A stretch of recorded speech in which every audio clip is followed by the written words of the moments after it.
নমস্কার বন্ধুরা, welcome to Shampa's kitchen.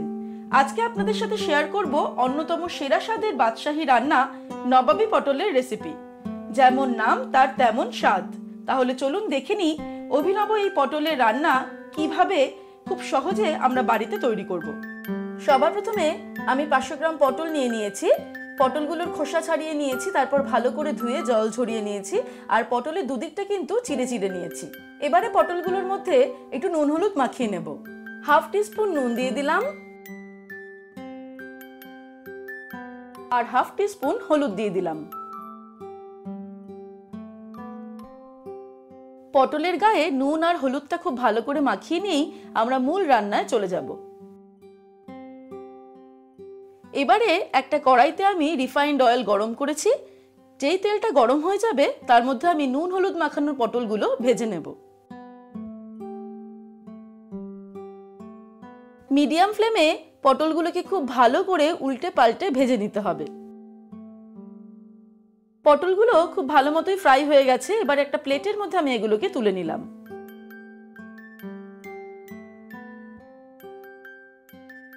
পটলগুলো ভেজে নেওয়ার পর এবার আমি কড়াইয়ের তেলটা কমিয়ে 3 টেবিল স্পুন মতো তেল কড়াইতে রেখেছি।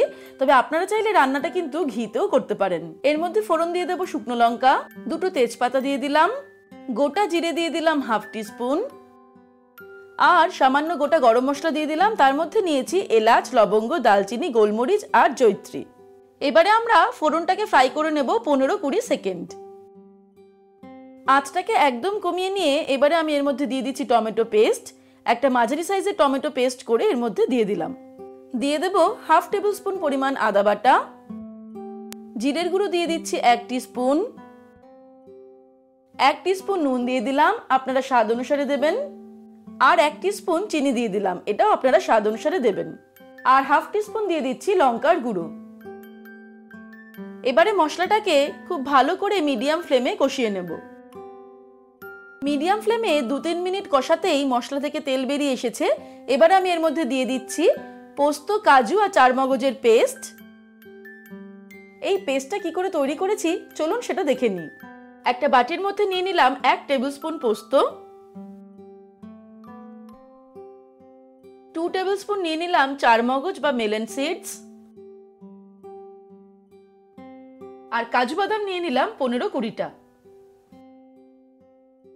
এবারে এগুলোকে 15 মিনিট মতো আমি জলে ভিজিয়ে রাখবো, তারপর মিক্সিতে পেস্ট করে নেব।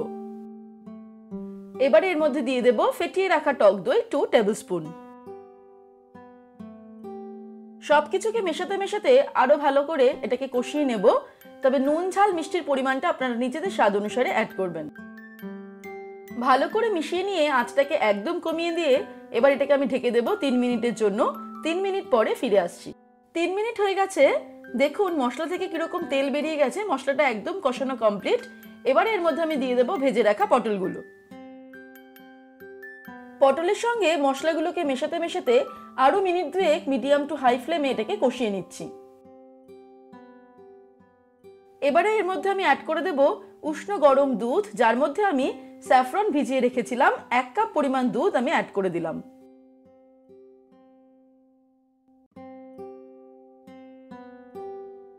ঝোলটা ফুটতে শুরু করলেই এর মধ্যে দিয়ে দিচ্ছি 2-3টে কাঁচা লঙ্কা।